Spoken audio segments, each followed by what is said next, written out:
पवित्र मास में श्रीमद् भागवत महापुराण कथा अवगाहन करने का सुअवसर हम लोगों को प्राप्त हुआ है और गोविंद स्वरूप व्यास मंच पे विराजमान विद्वत वरेण्य अलौकिक प्रतिभा के धनी श्री वेद प्रकाश मिश्र जी,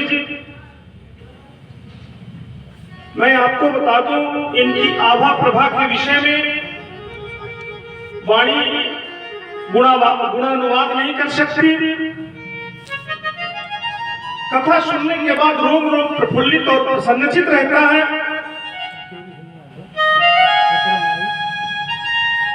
इस गांव के सभी भक्तानुरागी देवी स्वरूप माताएं, शक्ति स्वरूपा माताओं से यह नम्र निवेदन है कि कथा में जल्द से जल्द इस पवित्र प्रांगण में पधारे, क्योंकि कथा सुनने का आनंद तभी है जब मन और वाणी को पवित्र कर लिया जाए। कथा से पहले मानस में तुलसीदास जी ने बहुत सुंदर एक चौपाई लिखी है और पूरे भागवत का निचोड़, पूरे रामायण का निचोड़ इन्हीं चौपाइयों में जो है भक्तिबंध उन्होंने किया है। अरे यही काल न साधन दूजा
शिशुपाल, पूतना, बकासुर, अघासुर परमात्मा में विलीन कर गए। यह नाम की महिमा है।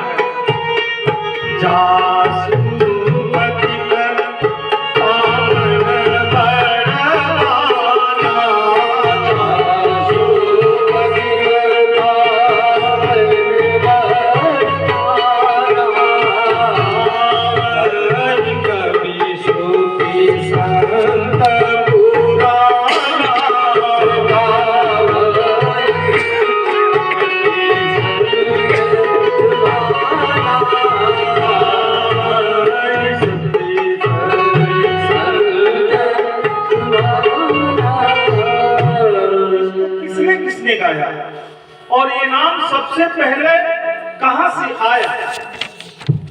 अरे सीताराम सीताराम जय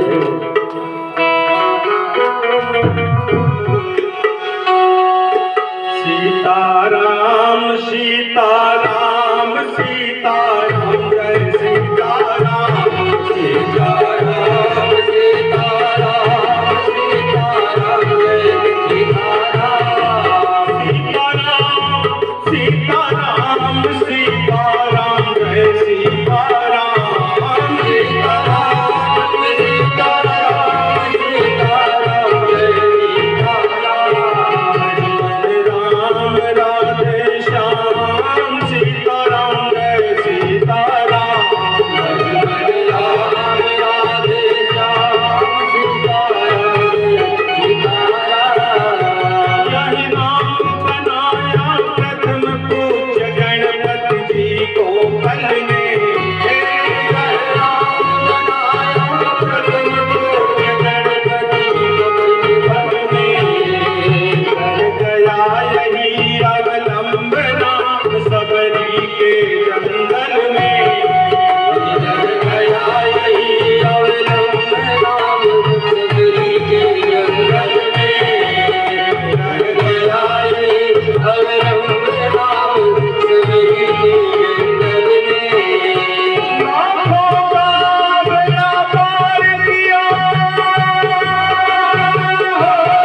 स्कंद भगवान की जय हो।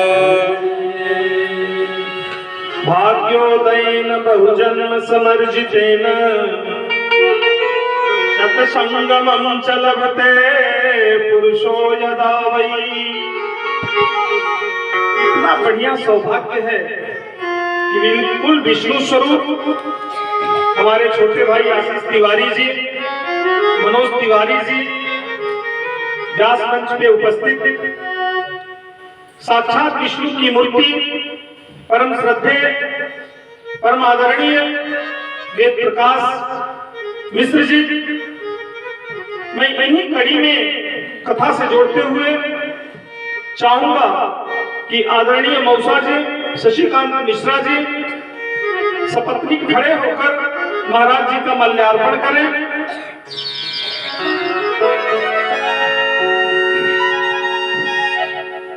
इसके बाद दूर से चल के आए हमारे आदरणीय फूफा जी,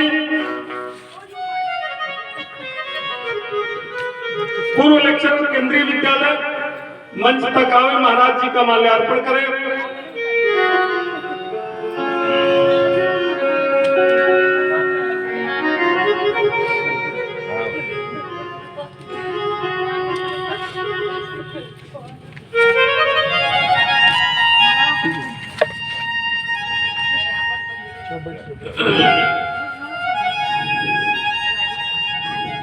मैं फूफा जी से निवेदन करूंगा कि वो आवे।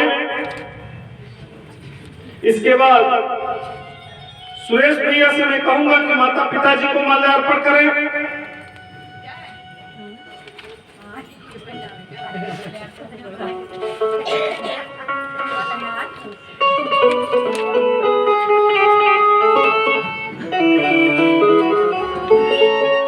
संतोष भैया खुदरा से आए हैं, महाराज जी का माल्यार्पण करें।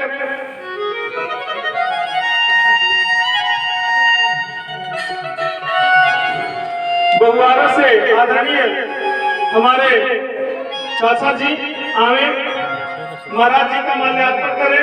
ये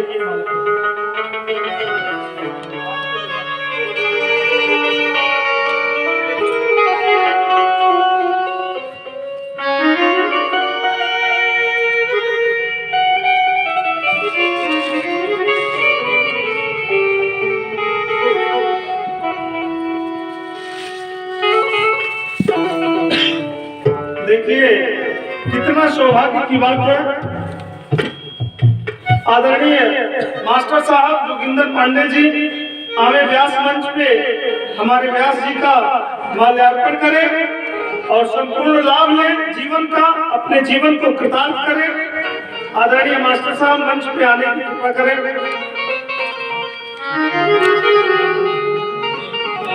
आदरणीय दिलीप पांडे जी,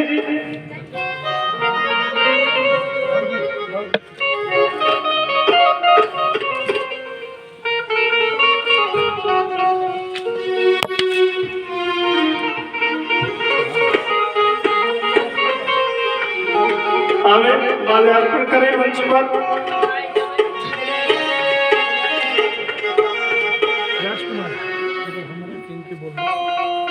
सुरेश भैया आप अपने पुरोहित जी का माला पहना के उनसे आशीर्वाद प्राप्त करें।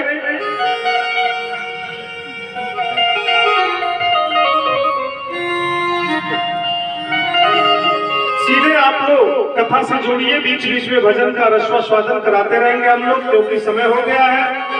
और देखिए श्रीमद् भागवत महापुराण की कथा, महाराज जी जिस क्रम में कथा होता है साप्ताहिक क्रम में, सुखदेव जी ने केवल श्लोक 7 दिन में परीक्षित को सुनाया था। और वो भी 7 दिन में किस प्रकार की कथा सुनाई थी और कैसे बैठे थे परीक्षित जी, उसकी व्याख्या की जाएगी। मेरे महाराज जी जितना बैठ रहे हैं साथ के अपने को, तो कथा आपको चलती जाएगी। जो मूल कथा है, भगवान ने तीनों पे कैसे दया की, सुदामा जी के चरित्रों का, राजा नृग का कथा का रसास्वादन कराते हुए दत्तात्रेय जी के 24 जो गुरु हुए उन्होंने क्या क्या सीखा प्रकाश डालते हुए आपको कथा का रसास्वादन कराएंगे हर विषय बिंदु पर। जैसे श्रीमद् भागवत महापुराण की साप्ताहिक कथा में लोग रसास्वादन करते हैं, चलिए सीधे आप मंच पे हमारे गुरुदेव जी से जुड़े आप।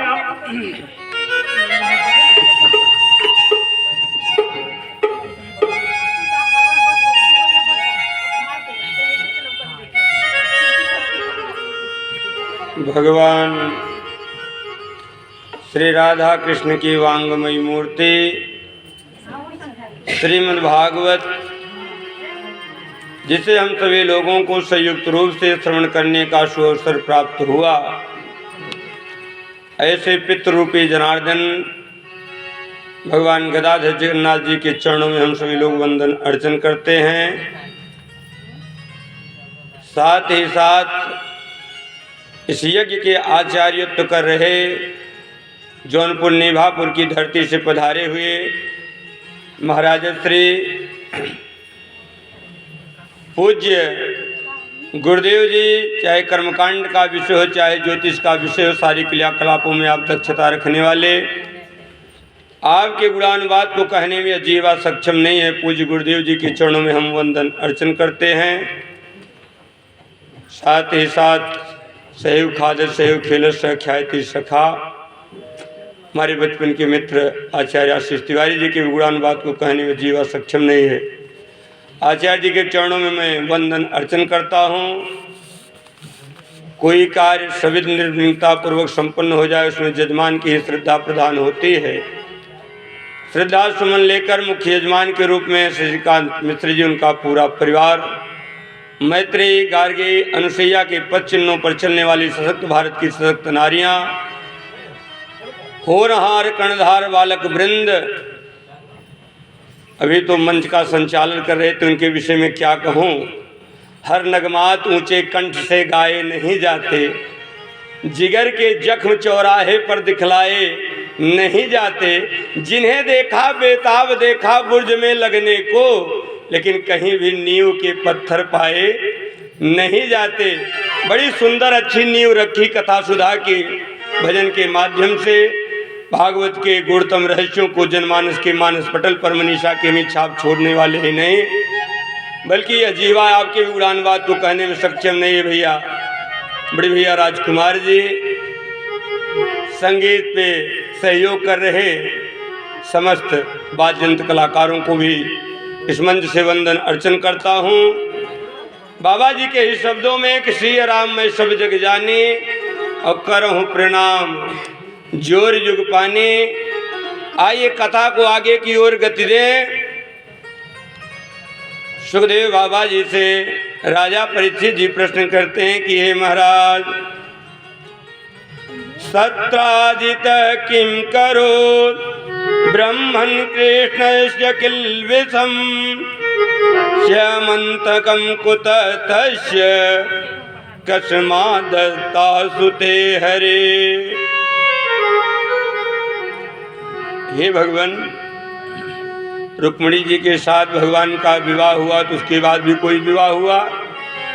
मैंने सुना है कि भगवान को श्यामंतक मणि की चोरी लगी थी, तो किस प्रकार से भगवान को कलंक लगा, क्या कारण था, उसके बारे में आप मुझसे विस्तार पूर्वक कहें। तब सुखदेव बाबा जी कहते हैं कि राजन, आदित सत्राजित सूर्यो भक्तस्य परम सखा प्रीत तस्मै मणिं प्रादा सूर्य तुष्ट समंतकम। सूर्य भगवान की कठोर तपस्या किया, जिसके कारण महाराज सत्राजित को एक सेवंतक नामक मणि मिली, जो कि 8 भर सोना रोज दिया करती थी। एक दिन यदुवंशियों के सभा का आयोजन हुआ, जिसमें सत्राजित वही मणि धारण करके आए। सब लोगों ने देखा बड़ी सुंदर मणि है, मानो दूसरा सूर्य वहाँ प्रकट हो गया हो। जब मणि पहन कर आए हैं महाराज सत्राजित, तो मानो ऐसा प्रतीत हो रहा है जैसे स्वयं भगवान भास्कर चलकर यहाँ आ रहे हों। कि नारायण नमस्ते तो शंख चक्र गदाधर दामोदरान बिंदाक्ष गोविंद यदुनंदनम। हाथ जोड़ के सत्राजित से सभी लोग प्रार्थना करते हैं कि हे महाराज, जो आप मणि धारण किए हुए हैं, यह मणि भगवान गोविंद को अर्पण कर दें। ये महाराज उग्रसेन जी को प्रदान कर दें, जो कि दीन दुखियों के दुख को दूर करने वाले हैं, जो कि प्रजा के पालन करने वाले हैं। इनके राज्य में दैहिक दैवी भौतिक किसी को किसी प्रकार का संताप नहीं है, इसलिए मणि आप उनको प्रदान कर दें।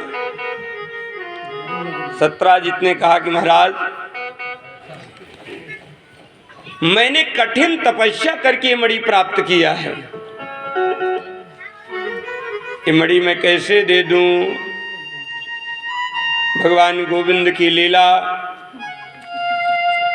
एक दिन प्रसेन, इसका भाई छोटा प्रसेन, मणि को पहनकर जंगल में शिकार खेलने के लिए गया।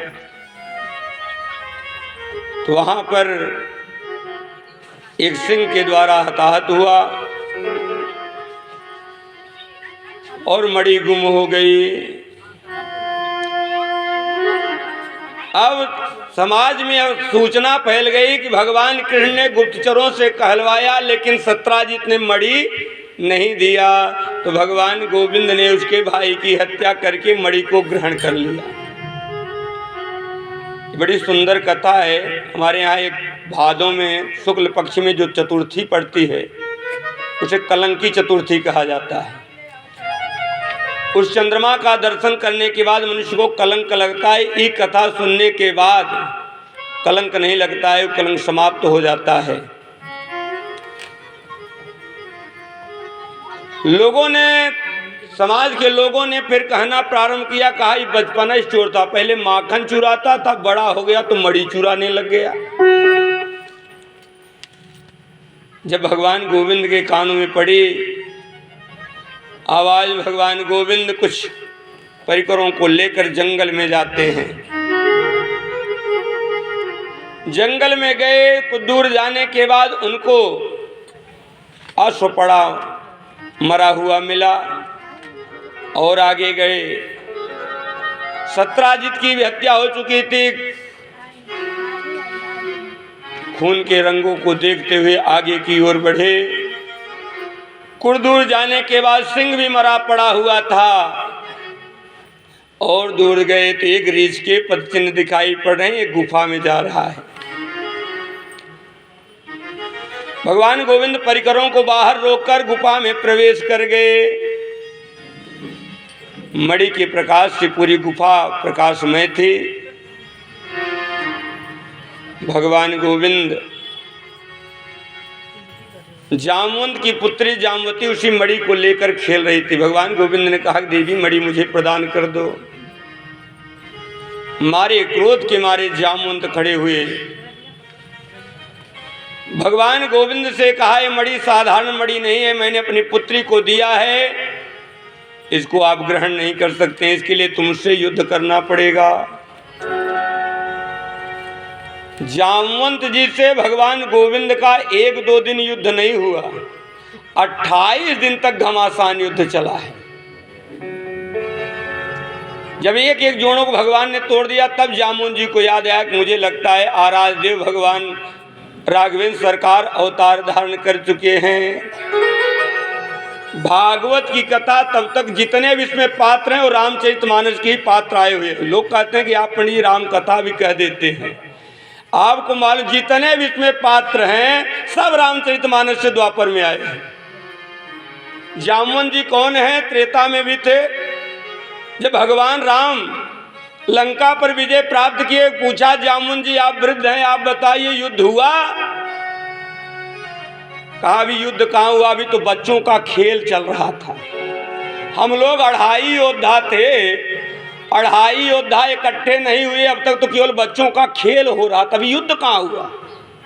भगवान राम ने पूछा तभी बच्चों का खेल हो रहा था। 2.5 योद्धा कौन है? कहा महाराज पहला योद्धा बाली था जिसको आपने छिप कर मारा। सामने से वार करते पता चल जाता है आप कितने वीर थे। दूसरा योद्धा था कुंभकर्ण, जो कि निद्रा में युद्ध कर रहा था। और आधा बलशाली तो मैं था, भी हमसे कोई हाथ ही नहीं मिलाया। भले वृद्धावस्था को प्राप्त हो गया हूँ, आधा योद्धा तो मैं था। भगवान राम ने कहा कि मेरा और रावण का नमो नहीं आया। भगवान राघवेंद्र सरकार रातों रात सारे नरभालुओं को समुद्र के उस पार छोड़कर इस पार चले आए, पुल को भी तोड़ दिया। जामुन जी जागे, देखा कि अरे भगवान परीक्षा लेना चाहते हैं।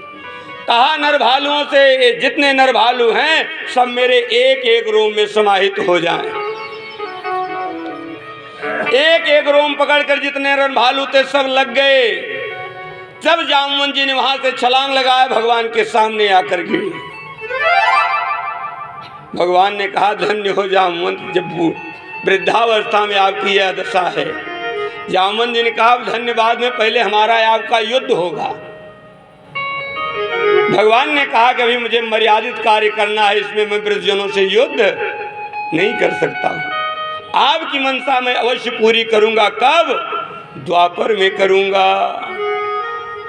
जामुन जी तब तक रुके हुए हैं। जामुन जी को ज्ञान हुआ कि मेरे आराध्य देव लगता है अवतार धारण कर चुके हैं। तब भगवान से पूछा कि आप वही हैं? तब भगवान ने वह अपना रूप दिखाया। जामुन जी से भगवान कहते हैं, जामुन जी भगवान से कहते हैं कि हे प्रभु, मैंने तो अपनी पुत्री को मणि दे दिया है, और पिता कोई वस्तु अपनी पुत्री को दे देता है तो वापस नहीं लेता है। हे गोविंद, एक काम आप करें, मणि भी मिल जाएगी और कार्य भी हो जाएगा। भगवान ने कहा क्या करना पड़ेगा? तब जामुन जी कहते हैं कि जाने तुम सर्वभूतानां प्राण ओजसहो बलम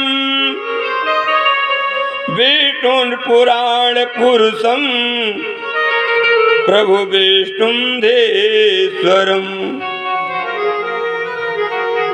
हे भगवान, आप मेरी पुत्री को वर्ण कर लें। जब पुत्री ही आपकी हो जाएगी तो मणि आपको दहेज के रूप में मिल ही जाएगी। विधि विधान के साथ जामुती का विवाह भगवान गोविंद के साथ संपन्न किया।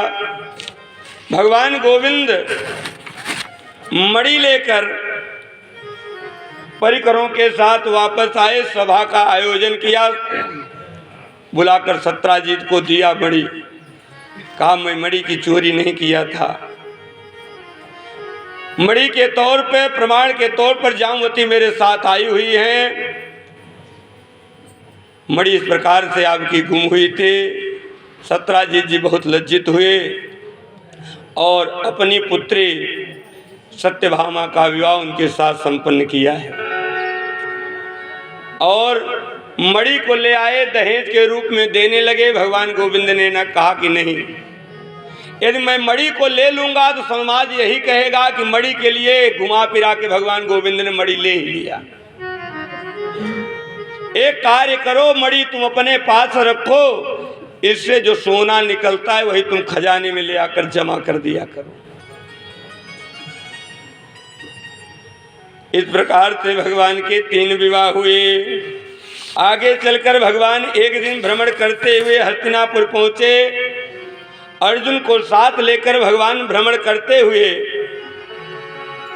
जमुना नदी के किनारे पहुंचे।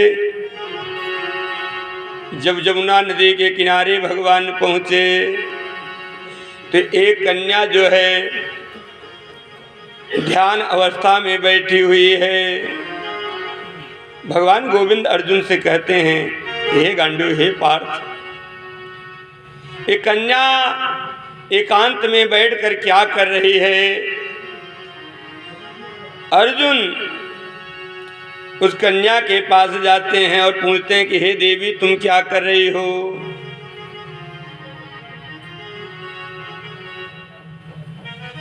तब कालिंदी जी कहती हैं कि अहम देवस्य सवितुर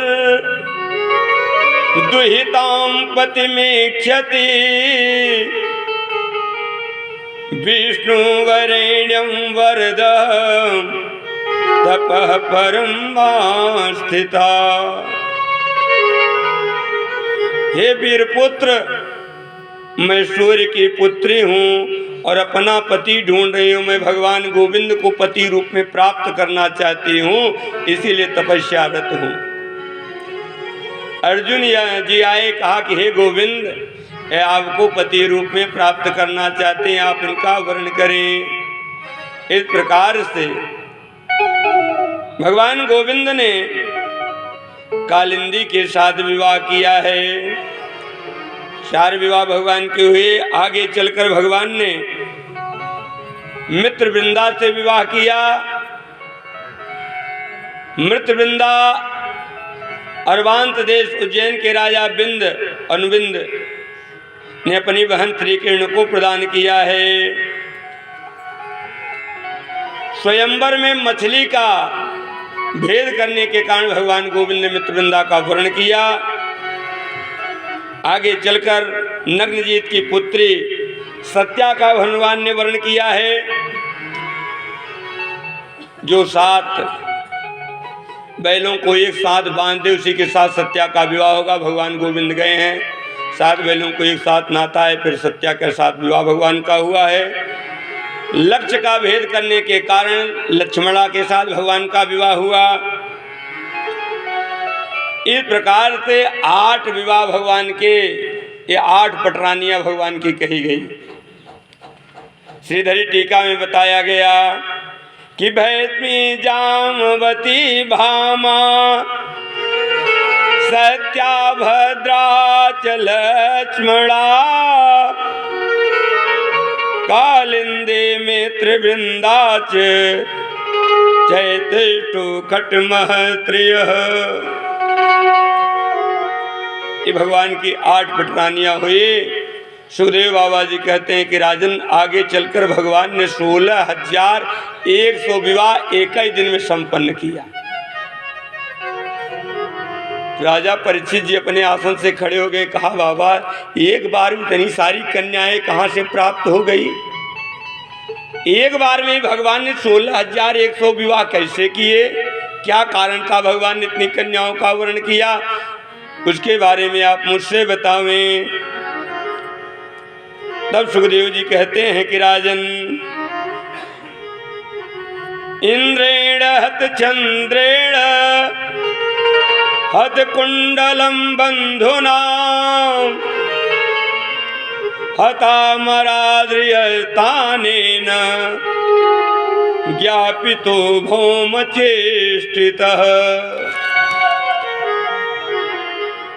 एक पृथ्वी का पुत्र था जिसका नाम था भौमासुर। उसी का नाम नरकासुर भी पड़ा।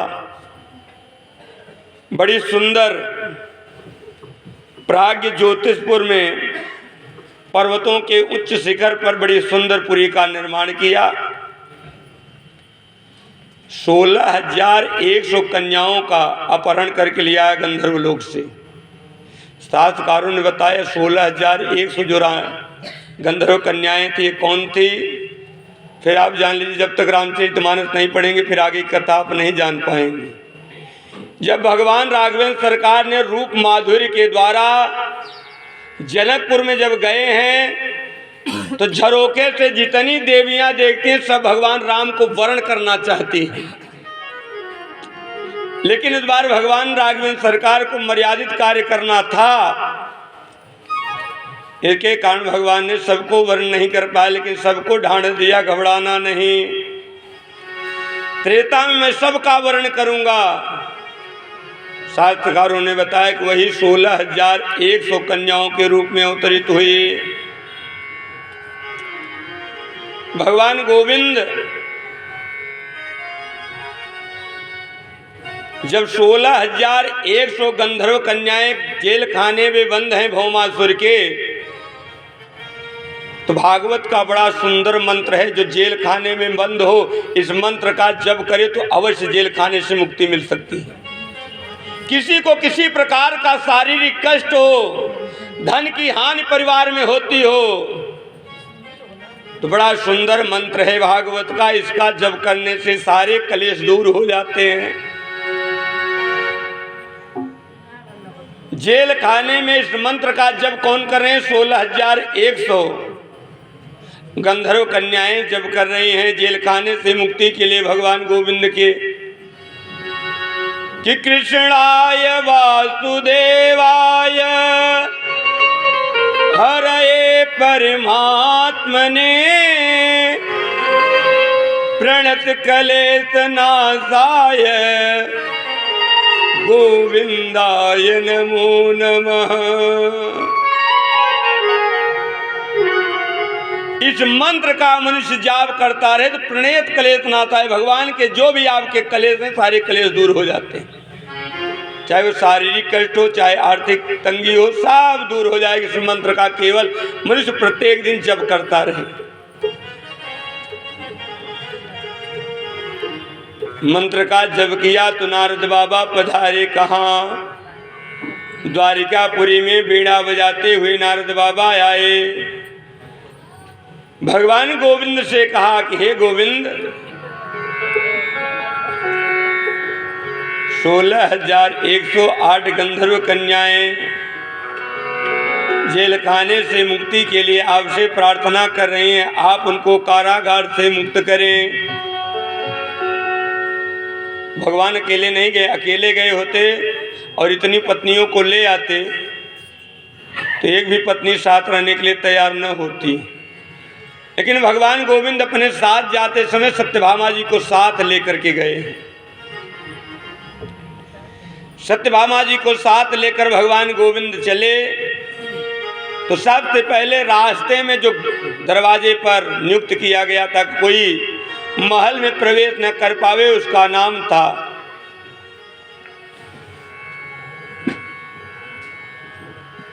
मुरार। मुरार नाम था, उसका मर्दन करने के कारण भगवान का नाम मुरारी पड़ा। सबसे पहले उसका वध किया है, फाटक को तोड़कर भगवान गोविंद गए हैं। 56 दिन तक भगवान ने युद्ध किया है, एक एक फाटकों को तोड़ते हुए भगवान गोविंद जब भौमासुर के पास पहुंचे तो पहले बाणों से उसके मुख को बंद किया है, फिर गदा से उसके ऊपर प्रहार किया है। देखते ही देखते भगवान ने नरकासुर का उद्धार कर दिया। प्रेम तुल्यांडकंद भगवान की। कारागार में गए 16,100 कन्याओं को मुक्त किया है। भगवान ने कहा तुम अपने घर जा सकती हो। कन्या हाथ जोड़कर प्रार्थना करते हैं भगवान गोविंद से कि हे गोविंद, जब कन्या एक बार अपने घर से निकल जाती है तो समाज उसको पुनः ग्रहण नहीं करता है। मैंने पूर्व भी बताया था, जब आजकल की कन्याएं अपने लिए स्वयं वर्ण करने के लिए घर से निकल जाती हैं तो परिवार की नाक और कान कट जाती है। इसलिए मर्यादा का उल्लंघन कन्याओं को नहीं करना चाहिए। कन्या यदि लायक निकल, बेटा लायक होगा तो एक कुल को तारेगा, लेकिन कन्या लायक निकल जाती है तो दो दो कुलों का उद्धार करती है। किसी से लोगों ने पूछा संत से कि एक बात बताओ कि बेटा भला कि बेटी भली। संत ने बड़ा सुंदर उत्तर दिया है कि राम भगत बिटिया भली और राम विमुख नहीं पूत। कहा क्यों तस्य बरीता बैकुंठे गई और धुंधकारी भय भूत।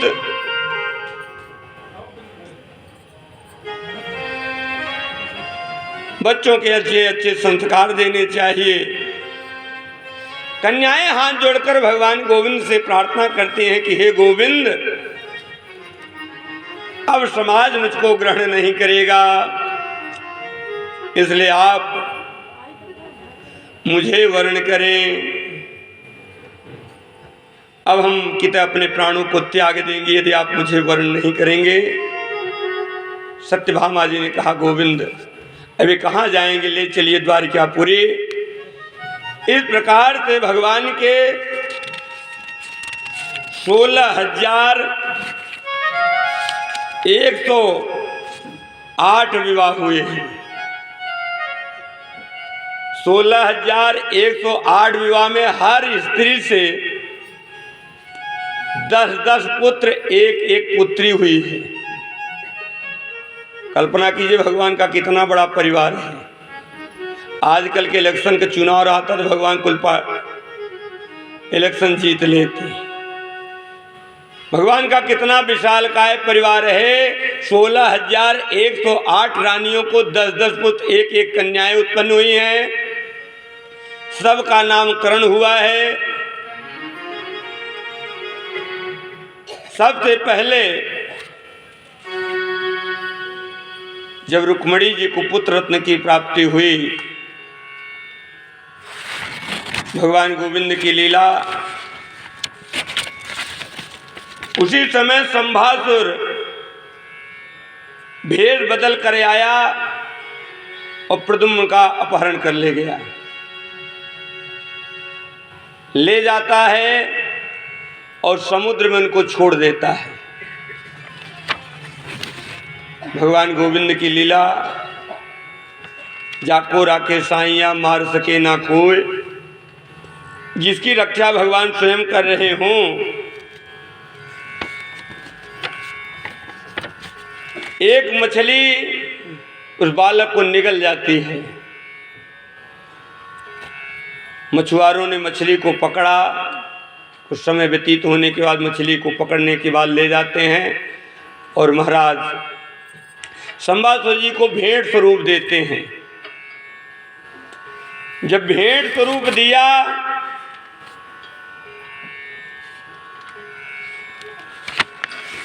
तो भगवान गोविंद की लीला, उसे भोजन के लिए रसोई घर में भेजा गया। तो रसोई घर बनाने वाली ज्योति, जिसका नाम था मायावती, भोजन बनाने के नियुक्त थी, जो कि रति थी। रति के बाद वही मायावती के रूप में यहाँ है, दासी का कार्य कर रही है।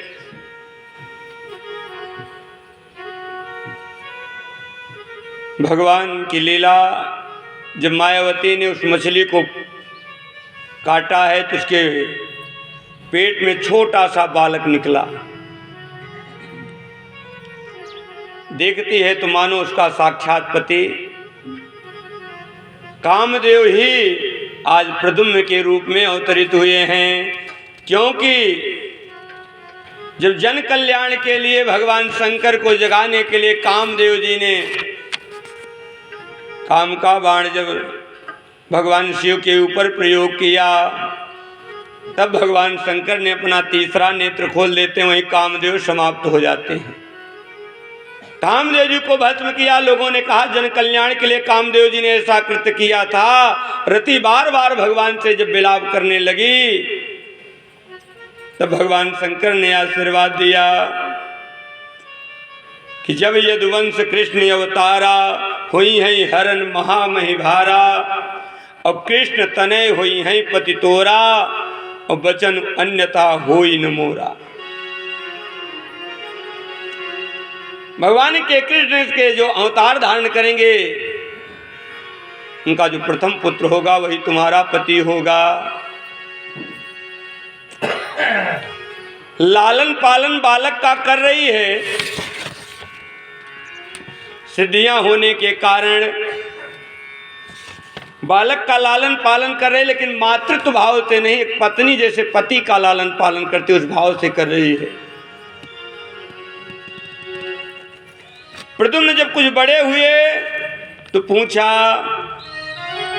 कि मातृभावमतिक्रम्य वर्तसे कामनीयथा। हे देवी, तुम मेरा पालन तो कर रही हो, लेकिन तुम्हारे अंतःकरण में मातृत्व तो नहीं झलक रहा है। तब रति महारानी जी कहती हैं कि मैं पूर्व जन्म में आपकी पत्नी रति थी, आज मैं आपका इंतजार कर रही हूँ, मैं आपको पति के रूप में प्राप्त करने के लिए, और आपके ही द्वारा संवासुर का वध होगा। भगवान गोविंद की लीला, योग माया केवल के प्रभाव से सारी विद्याओं को सीख लिया। प्रद्युम्न जी माया के बाजार को तोड़कर संवासुर के साथ युद्ध करते हैं। संवासुर के साथ जब युद्ध किया है तो संवासुर युद्ध में पराजित होता है और प्रद्युम्न के द्वारा उसका वध होता है। प्रद्युम्न के द्वारा जब वध हुआ तो संवासुर के वध के बाद रति को लेकर प्रद्युम्न जी द्वारिकापुरी पधारे हैं। तो ऐसा प्रतीत हो रहा है कि मानो भगवान गोविंद ही साक्षात चले आ रहे हैं। भगवान गोविंद ही साक्षात चले आ रहे हों। सारी देवियां अपने अपने राजमहल की ओर भागी, यहाँ तक कि रुक्मिणी महारानी जी भी अपने बेटे को पहचान नहीं पाई, वे भी घूंघट काढ़ लिया। तब नारद बाबा ने बताया, कहा कि ये तो आपका पुत्र है, इनका नाम प्रद्युम्न है, इनकी पत्नी मायावती जो हैं रति महारानी है। विधि विधान के साथ उनका स्वागत हुआ है। स्वागत हो जाने के बाद प्रद्युम्न का एक और विवाह हुआ भोजकट नगर निवासी रुक्मी की पुत्री रुक्मती के साथ। और रुक्मी का संहार बलराम जी ने किया जब जुआ खेला रहा था, और जुआ खेलने में बार बार कपट का व्यवहार कर रहा है, जिसके कारण बलराम जी को क्रोध आ गया और गदा से प्रहार कर देते हैं। रुक्मी का भी उद्धार बलराम जी ने किया। भगवान गोविंद की लीला, एक दिन भगवान भ्रमण करते हुए सारे बालकों को लेकर एक बगीचे में गए। वहाँ एक कुआं बना हुआ था। बालक गेंद खेलते खेलते, जो छोटे छोटे बालक थे, वे गेंद खेलते खेलते पहुंच गए कहाँ? भगवान के पास। कहा कि बाबा, मेरा गेंद जो है वो कुएं में गिर गया है, आप निकाल दें। भगवान गोविंद कुएं के पास गए। जब कुएं के पास गए तो देखते क्या हैं, एक विशाल काय गिरगिट उसमें बैठा हुआ है। भगवान ने गिरगिट को बड़ी मोहनी मूरत देखा तो गिरगिट से पूछा कि किंकलासं गिरिनिभ्यं बीज विस्मितमानसा कैश्योद्धरणे यत्नं चक्रुतो कृपयान्विताः।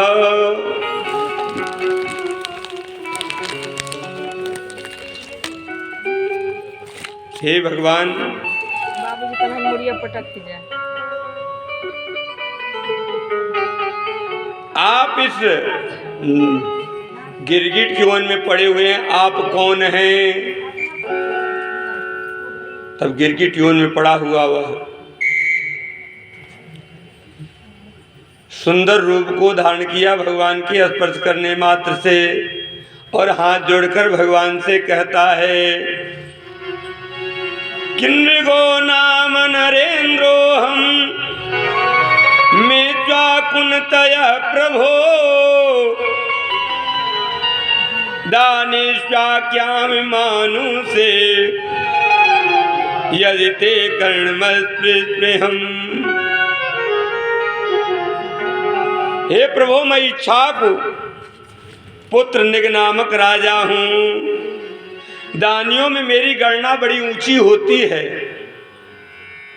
मैंने अपने जीवन काल में बहुत सी गौओं का दान किया, एक दो गौओं का दान नहीं किया, बल्कि यावत्यसिकता भूमे यावत्योदिवितारिका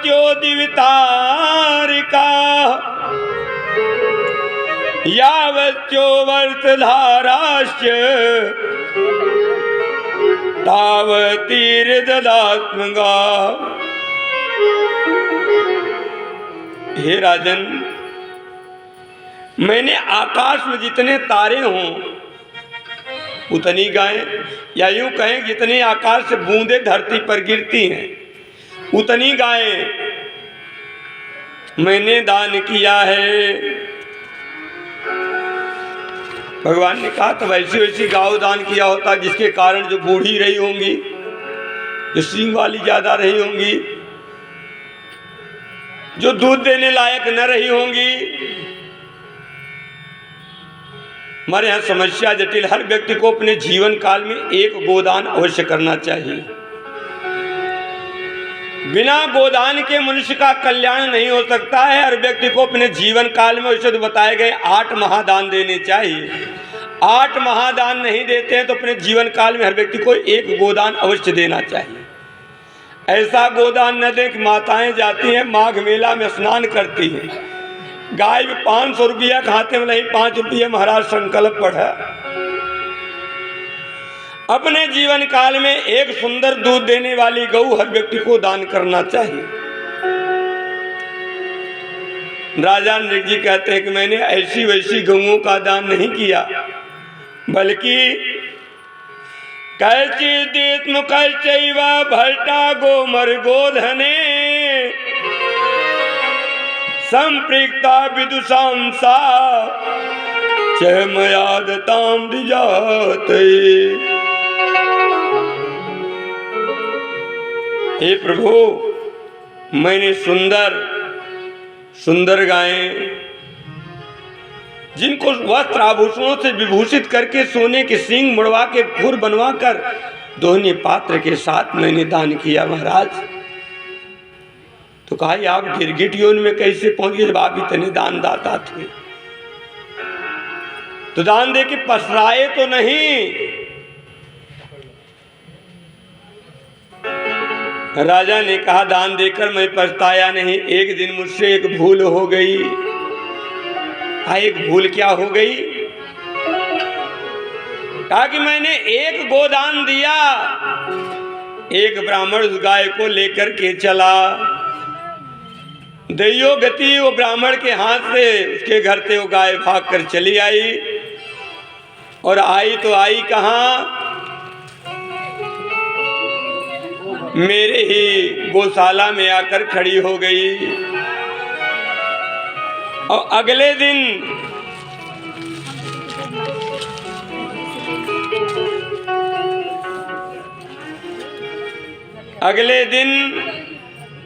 मैंने उसी गाय को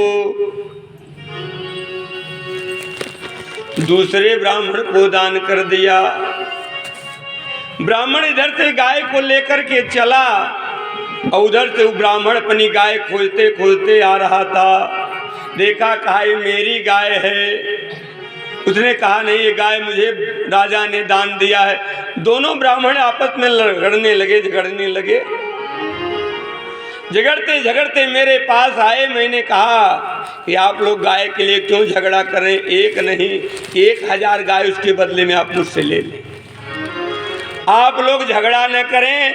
लेकिन ब्राह्मणों ने कहा मैं ये गाय मेरी है, तो मैंने कहा हाँ आपकी है। दूसरे ब्राह्मण ने कहा गाय मेरी है, तो मैंने कहा हाँ आपकी है। दोनों तरफ मैंने सिर को हिलाया, सिर को हिलाने के कारण ही मुझको श्राप दे दिया, तुम बहुत सिर हिला रहे हो, जाओ गिरगिट हो जाओ। ब्राह्मणों ने मुझे श्राप दिया महाराज, जिसके कारण मैं गिरगिट बना।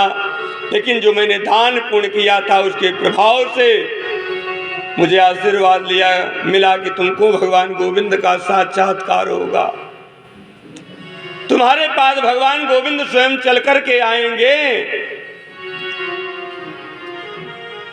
ब्राह्मणों का यह आशीर्वाद आज फलीभूत हुआ।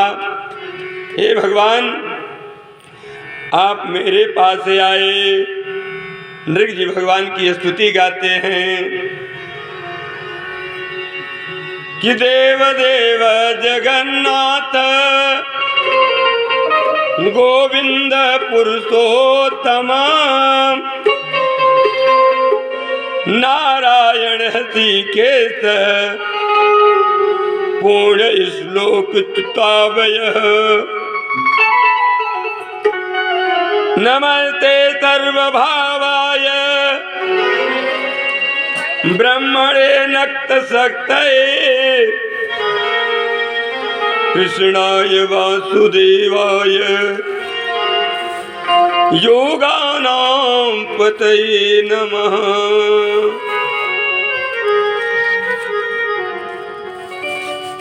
इस प्रकार से स्तुति करके एक तीर्थपुंज उस गिरगिट से निकला और भगवान के चरणों में लीन हो गया। सुखदेव बाबा जी कहते हैं कि राजन,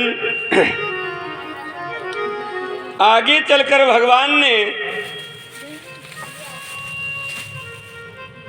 कि वासुदेवोत तीणो अहमेकम एवं चापरः भूतानामुकं पार्थम तुम तो मिथ्या विदात्यज। हे राजन,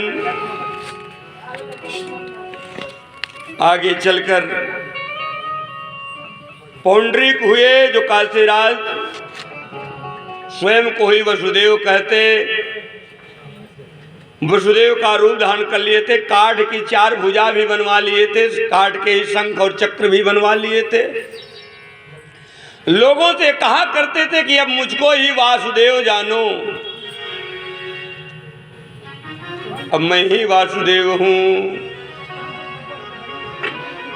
अब मेरा ही भजन किया करो।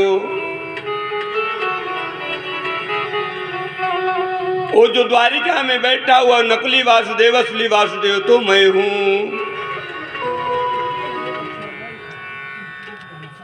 भगवान गोविंद की लीला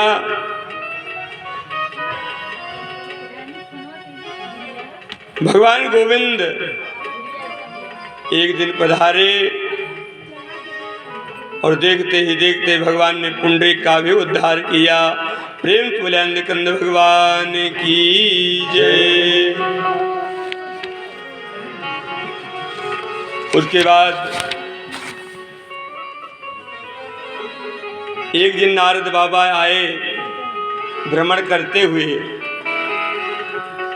कि भगवान गोविंद के इतने विवाह हुए हैं, जब इतने विवाह भगवान के गोविंद के साथ हुए तो भगवान गोविंद हर स्त्री के साथ किस प्रकार से रहते हैं, क्या क्रियाकलाप करते हैं, वही देखने के लिए नारद बाबा पदार्पण किए। जिस घर में नारद बाबा जा रहे हैं हर घर घर में भगवान गोविंद बैठे हुए हैं। हर घर में नारद बाबा का स्वागत भगवान गोविंद कर रहे हैं। कितना विशालकाय भगवान का महल रहा।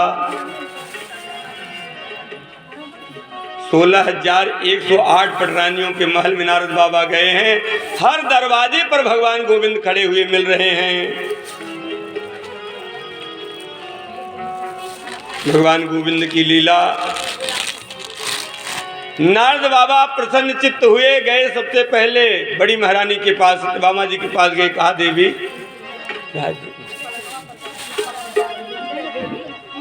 कहा देवी, तो स्त्रियों को सबसे ज्यादा प्रसन्नता किस बात से होती है? दरवाजे ब्राह्मण आ जाए, कोई व्यक्ति आ जाए तो पुत्र के विषय में ज्यादा पूछते हैं स्त्रियां कि मेरे बेटे का भविष्य बताइए महाराज, मेरे पुत्र का भविष्य बताइए।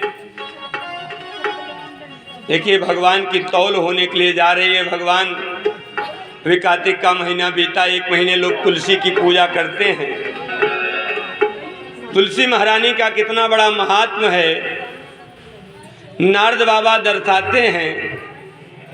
भगवान के लड़के का अच्छा विवाद बताए, बहुत बढ़िया बखान किया, और जो पुत्र का अच्छा वर्णन माताएं सुन लेती हैं तो बड़ी प्रसन्न होती है। सत्यभामा जी बड़ी प्रसन्न हुई, कहा नारद आज आप मुँह मांगा दक्षिणा मुझसे लीजिए, आज आपकी इच्छा हो तो मैं आपके ऊपर प्रसन्न हूँ, आप मुझसे मुँह मांगा दक्षिणा मांगिए। देखिए एक एक करके आती है, चढ़ाते जाइए लेकिन हल्ला ना कीजिए, शांति से सारे क्रियाकलापों को कीजिए। भगवान गोविंद की लीला, दान की कितनी बड़ी महिमा है। मुँह मांगा दान देने के लिए आज सत्यभामा जी तैयार हो गई। कहा नारद आप दक्षिणा में चाहे मुँह मांगा धन मांगिए।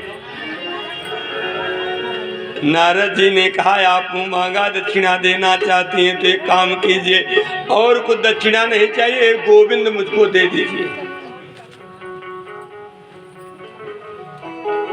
अब नारद बाबा प्रसन्न चित्त से चले। भगवान गोविंद ने पूछा क्या हुआ नारद, आज दक्षिणा बहुत अधिक मिल गया, क्या बड़े प्रसन्न चित्त प्रतीत हो रहे हैं?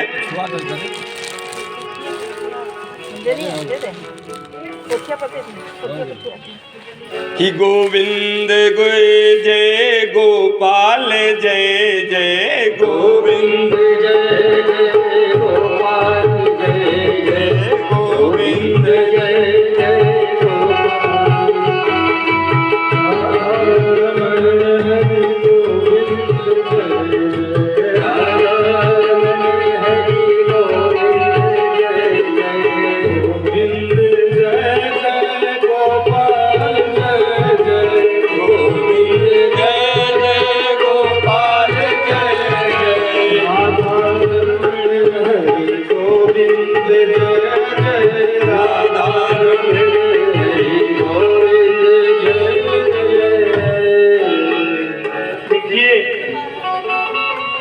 आज इस मिश्रा जी के पवित्र प्रांगण में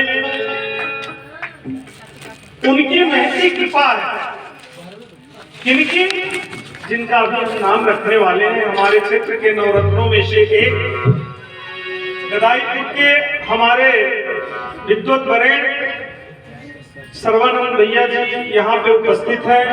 नाम हम नहीं रखना चाहते, लेकिन बिना संबोधन किए नाम का पहचान नहीं होता। देवत स्वरूप विद्युत वरेण्य कर्मकांड के मर्मज्ञ, मैं चाहूंगा कि व्यास मंच तक आवे और व्यास जी का माल्यार्पण करें। तदंतर सुरेश भैया का जो है माल्यार्पण करें।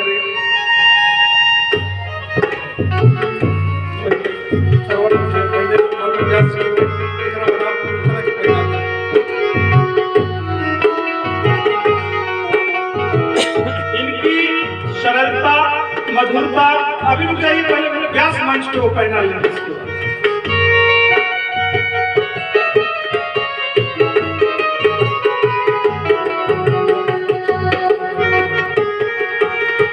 देखिए बड़े सौभाग्य की बात है, अभी विवाह हुआ रुक्मिणी जी का भगवान के साथ, और चौथे दिन विवाह हुआ होगा भगवान राम का, जन्म भी हुआ और विवाह भी हुआ।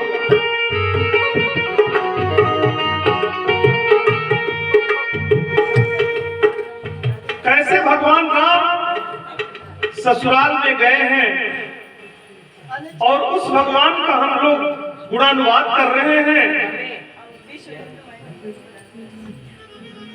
देखिए मुझे लग रहा है कि विश्व हिंदू वाहिनी महिला अध्यक्ष जिला की हमारी यहाँ उपस्थित हैं। मैं चाहूंगा आदरणीय, शुभ नाम मैं आपका जान सकता हूँ? सुनीता पांडे। हाँ, आदरणीय सुनीता पांडे जी व्यास मंच तक आवे, महाराज जी का माल्यार्पण करें, तदनुसार आशीर्वाद प्राप्त करें। अरे ए पहुना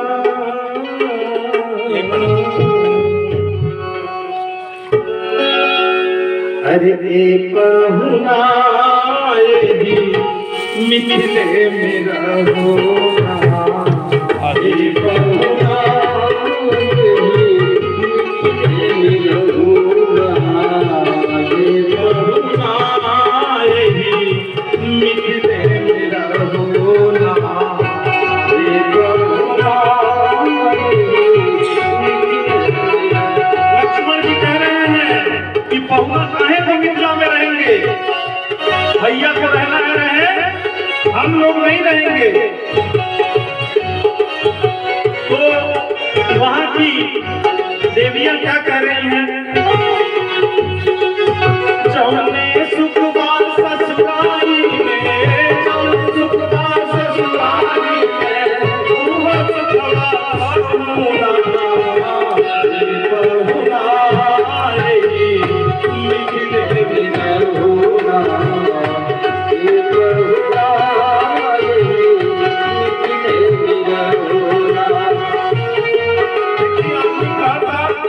लड़का हमारे ससुराल जाता काहे ना जाए। वहां की गोपियां क्या कह रही है? रोज सवेरे उठन मल के इधर से नहवाई कहो, रोज सवेरे उठन मल के इधर से नहवाई कहो, एक महीना के भीतर करिया से गोर बनाई कहो, एक महीना के भीतर करिया से गोर बनाई कहो, झूठ काटना पानी तनिको, झूठ काटना पानी तनिको, ना पाए देखूं ना, ये करुणा रे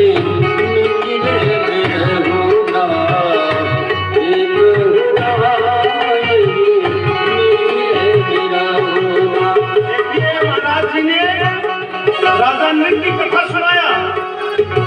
जीवन में अहंकार अगर आ गया, पूछे भगवान भैया तुम बताओ कौन हो? राजा नृत्य ने कहा कि मुझे जानते नहीं है।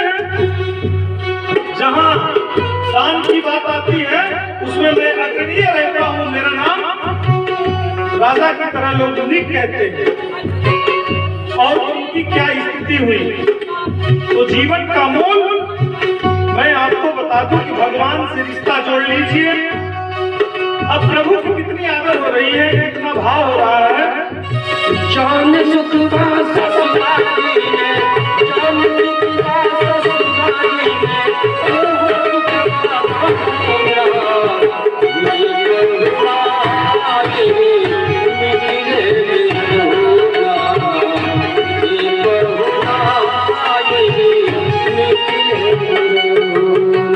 नित्य नवीन मन भावन व्यंजन वर्ष व्यंजन, नित्य नवीन भावन व्यंजन